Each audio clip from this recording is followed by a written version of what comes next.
बदरुद्दीन अजमल साहब, times now पर आपका स्वागत है। मैं आपसे सबसे पहले पूछना चाहती हूं कि आपको कब पता चला कि ये पार्लियामेंट की जो जमीन है ये वक्फ की जमीन है?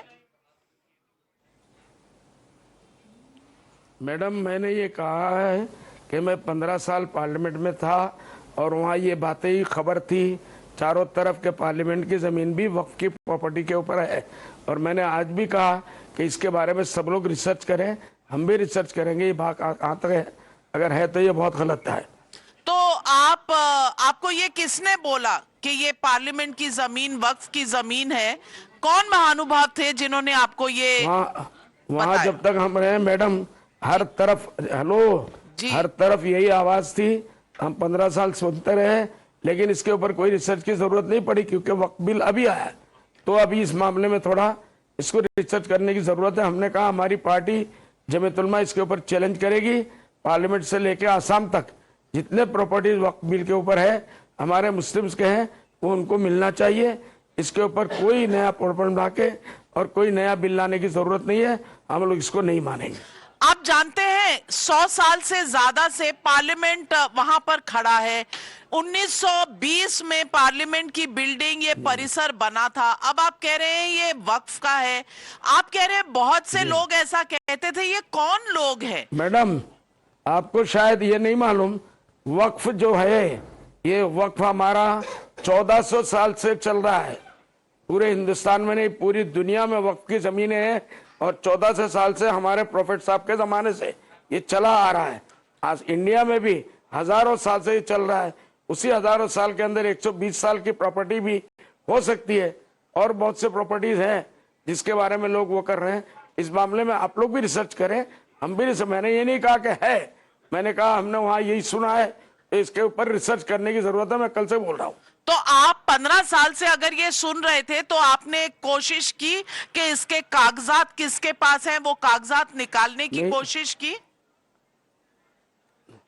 मैडम, इसकी जरूरत इसलिए नहीं पड़ी कि वक्फ बिल जो है वो अमेंडमेंट बिल अभी आया है और उसके अंदर अमेंडमेंट लाने के लिए जेपीसी बनाया गया है। तो इस वक्त मुसलमानों की जरूरत पड़ी कि वो सीरियसली इन मामला को देखे। तो मैंने कल ये कहा कि हमने सुना है 15 साल जो भी आता था कि यहाँ तक के पार्लियामेंट की, यहाँ तक के लोग कहते हैं वहाँ के भाई पार्लियामेंट दिल्ली एयरपोर्ट भी वक्फ की जमीन के ऊपर है। ये सब चीज को अब देखकर करने की जरूरत है। और अगर ऐसी बात है तो क्या गवर्नमेंट इस मामले में सोचेगी, क्या करेगी? वो तो हर मामला वक्त के हर प्रॉपर्टी को हड़पना चाहती है बीजेपी गवर्नमेंट। तो लोग ये भी तो कह सकते हैं कि आप वक्फ के नाम पर देश की सारी जमीन हड़पना चाहते हैं, ये भी तो कहा जा सकता है। हाँ, कहने वाले कुछ भी कह सकते हैं, कोई किसी का मुंह नहीं रोक सकता, लेकिन उसके लिए प्रूफ देना पड़ेगा। और मैंने भी कहा है कि हमने सुना है, मैंने ऑथेंटिक ये नहीं कहा कि है। अगर मैं हाँ कहता है तो मैं फिर भी अभी भी कह रहा हूं कि इंटरनेट पे जाइए, नेट पे जाइए और गूगल्स में जाइए, ये सब चीजें आज मौजूद है, तो उसको ढूंढ के ये बातें निकाली जा सकती है। तो मैं बदरुद्दीन अजमल साहब, मैं आपसे पूछना चाहती हूँ, जेपीसी की मीटिंग में आपको लगता है ये मुद्दा उठना चाहिए? जेपीसी को पहले ये तय करना चाहिए कि जिस पार्लियामेंट में ये वक्फ का बिल आया है। जेपीसी पूरे हिंदुस्तान के प्रॉपर्टीज के बारे में बात कर रही है। जेपीसी के अंदर पूरे हिंदुस्तान के प्रॉपर्टीज की बात हो रही है और सेकुलर जितने पार्लियामेंट के मेंबरान है वो सब के सब 2 दिन से इसका वॉकआउट कर रहे हैं, इसके खिलाफ कर रहे हैं। मैं भी होता इस मर्तबा, काश में होता, तो मैं भी इस बिल की जबरदस्त मुखालिफत करता।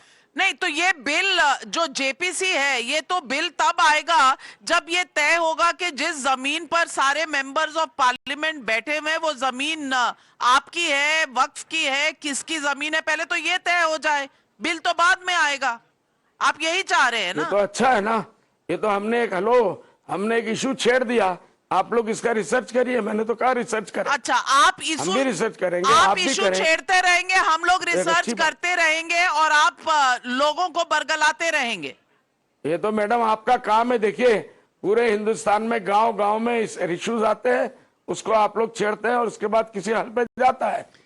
नहीं, तो आप तब तक लोगों को बरगलाते रहेंगे। 15 साल से अगर आपने सुना था तो आपने एविडेंस तो निकाला नहीं। मैं 15 साल से पार्लियामेंट में हूँ, एक मिनट मैडम, 15 साल से पार्लियामेंट में हूँ, 25 साल से मैं पॉलिटिक्स में हूँ। क्या ऐसा कोई रिकॉर्ड आपका बदरुद्दीन अजमल के नाम से है कि आप भड़काऊ का लफ्ज कह रही है? मैं इसको नहीं मानता, आप इसको विड्रॉ करिए। नहीं, पर अगर आप आज मेरा बिना स्ट्रॉन्ग एविडेंस, ऑपोजिट है। नहीं, कि आप अगर इसको आज जो है आप भड़काओ। बिना नहीं, एविडेंस आप के हेलो, कह रहे हैं कि इंग्लिश में बड़े पार्लियामेंट अच्छे की से हम- जमीन आपकी इंग्लिश में जमीन मैडम, है। मैडम मैंने किसी के ऊपर नहीं कहा। मैंने ये नहीं कहा कि मोदी जी ने कब्जा कर लिया। मैंने ये नहीं कहा अमित शाह ने करवा कर लिया। मैंने ये कहा कांग्रेस के किसी बड़े लीडर ने कर लिया। आप इसको कोई दूसरा लफ्ज भी दे सकते हैं। भड़काऊ का लफ्ज कह के आप लोग मीडिया में इन मैंने चीजों को भड़काऊ क्यों का बनाते लफ्ज हैं? नहीं इस्तेमाल क्यों आप लोग किया इसको है। बनाना चाहते हैं? मैंने कहा आप लोगों को बरगला तो नहीं रहे। आपने भड़काऊ का लफ्ज किया मैंने है। भड़काऊ का लफ्ज नहीं इस्तेमाल हाँ, किया है। वर्गला, हेलो, आप पूरा तो डिक्टेट। वर्गला और भड़काऊ एक ही चीज है। इसके लिए कोई अच्छा लफ्ज इस्तेमाल करिए ना। तो अच्छा, चलिए मैं कहती हूँ इसके लिए कोई कहती अच्छा हूँ लफ्ज इस्तेमाल आपको करिए। कि आप लोगों को गुमराह कर रहे हैं। क्या थैंक यू। आप लोगों को गुमराह कर रहे हैं? नहीं गुमराह कर रहे हैं। मैं साथ में ये कह रहा हूं कि इसको सबको देखना चाहिए। आज से मैं भी लगूंगा, अपने वकीलों को भी लगाऊंगा और एक्सपर्ट को भी लगाऊंगा। आप लोग भी इसके ऊपर रिसर्च करिए।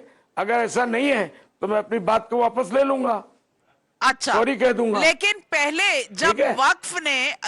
पहले वक्फ ने कई चीजें कोर्ट में मांगी थी और उसमें कई ऐसी जगहों का उन्होंने नाम भी दिया था। ये मामला कम से कम संसद की जमीन का मामला उसमें नहीं है। चाहे आपने बात की हो मस्जिद जो कृषि भवन के पीछे की है, चाहे वो मोतीलाल नेहरू की सुनहरी बाग की मजार हो, चाहे वो Jama Masjid red cross road पर हो, इन सब बातों की आपने मुद्दे उठाए हैं। लेकिन पार्लियामेंट की जमीन का मुद्दा पहले बार आया है। पार्लियामेंट की जमीन पर ऐसा अंदेशा आपको अब क्यों हुआ? अच्छा है ना ये इसलिए कि ये मसला अब उठा है पार्लियामेंट के अंदर। जेपीसी में इसको जाना है और गवर्नमेंट ऑफ इंडिया ने कमेटी बना के दे दी है। इसके ऊपर हमारे जो नॉन मुस्लिम सेकुलर पार्टी के लोग, कांग्रेस पार्टी के लोग, नेशनल पार्टी के लोग, समाजवादी पार्टी के लोग, इवन शिवसेना और सारे लोग इसके ऊपर अपोज कर रहे हैं। तो इसलिए ये मसला उठा है। तो बात आती है, मौसम होता है तो उस वक्त बात होती है। अच्छा, तो मौसम मैंने वक्त तो ये का नहीं था कहा तो कि है आप ही सबको करके। मुझे बता मैंने कोई दीजिए, चैलेंज भी गेटवे नहीं ऑफ किया। इंडिया, चर्च गेट स्टेशन, यमुना नदी, ये सब क्या वक्फ की प्रॉपर्टी है, वक्फ की एरियाज है? ये तो मैंने नहीं कहा। आप एप्पल टू एप्पल कंपेयर करिए ना मैडम। आप तो मुझे उलझाना चाहती है। नहीं, वाई मैं मेरा कौन आपसे हूं? कोई दुश्मनी नहीं है। नहीं, आप मैं तो तो आप लोगों को देखता मुझे हूँ। और देश आप के लोग लोगों को खूबसूरत मेरी उलझा रहे हैं। बहनें बैठी होती है तो अच्छा लगता है। बदरुद्दीन नहीं, अजमल जी, आपने बहन नो, कहा नॉट एट तो ऑल। बहुत बहुत धन्यवाद, बहुत शुक्रिया आपका। लेकिन सवाल ये है कि ये संसद वाली बात जी। आज क्यों आई, पहले कभी क्यों नहीं आई थी? जी, इसलिए कि अभी ये मसला छिड़ा है। जब कोई चीज छिड़ता है तो उसके बारे में रिलेटेड बातें आती है। कुछ सही भी होती है, कुछ गलत अंदाजा भी होता है। अगर गलत हो गया मेरी बात, मैं वापस ले लूंगा, सॉरी कर दूंगा, पूरे देश के लोगों से सॉरी कह दूंगा। इसमें क्या बात? ये तो कोई इज्जत का मसला नहीं है ना। तो आप कह रहे हैं कि पार्लियामेंट मैं की आपके जमीन, मीडिया में आके पूरे देश के लोगों से सॉरी कह दूं। मैं आपसे ये भी पूछना चाहती हूँ, आप कह रहे हैं 1400 साल पहले इस्लाम आया था और इसलिए 100-200 साल पुरानी जो जमीन है वो तो पार्लियामेंट की आपकी हो ही सकती है। 1500 से ज्यादा साल पुराना एक मंदिर भी है तमिलनाडु में, वो भी वक्फ का लैंड कहा जा रहा है। अब ये कैसे हो सकता है? हाँ। ये तो मुझे नहीं मालूम, उसके बारे में मैंने आप पहली बार तो आपसे सुना है। तो आजकल तो गूगल में ये सब अवेलेबल है मैडम। ये भी गूगल समझे में मेरी बहन? अवेलेबल है। गूगल इसलिए में आप कोई भी सिर्फ चीज हम लोगों को अपने सबको रिसर्च मतलब की करना चीजें देखते हैं, जो सवाल उठाए जाते हैं वो नहीं देखते क्या आप गूगल पर? देखो, हेलो, मैं फिर कहूंगा मेरी बहन, मतलब की सारी दुनिया है। इसलिए आदमी जिससे फायदा उठा सकता है वो कहता है। जब कोई चीज तो का आपका issue क्या बने, फायदा है तो बात इसमें? आती है। आपका जब issue क्या नहीं फायदा है और इसमें जो आप फायदे के लिए नहीं, उठा मेरा रहे हैं कोई ये फायदा मुद्दा? नहीं है। अगर ये प्रूफ हो जाता है, हेलो, जितनी जमीन, एक मिनट आप बताइए, जितनी जमीन पूरे हिंदुस्तान में वक्फ की जमीन पर 5 स्टार होटल्स बने हुए हैं, बड़े बड़े लोगों ने अपने बंगले बना लिए हैं, वक्फ की जमीन को कब्जा कर लिया है, तो वो वापस सब आप वापस कर देंगी। मैंने तो वापस करने के लिए नहीं कहा। तो कल को आप कहेंगे आप इंडिया खामखा एक गेट। छोटी मोटी बात को इशू बनाना चाह रहे हैं। अच्छा, संसद की जमीन छोटी मोटी कहूंगा बात ना। है? संसद आप लोग की तो कह रहे जमीन हैं, छोटी मोटी बात इंडिया है? गेट के सामने मेरी बात सुनिए फिर।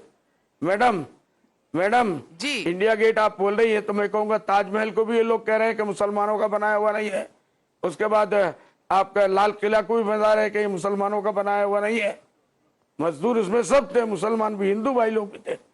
इसका मतलब क्या हुआ? मैं पूछ रही हूं, संसद की जमीन का एप्पल टू मुद्दा एप्पल होना आपने चाहिए ना उठाया मैडम। है। संसद की जमीन क्या छोटी मोटी बात है आपके लिए?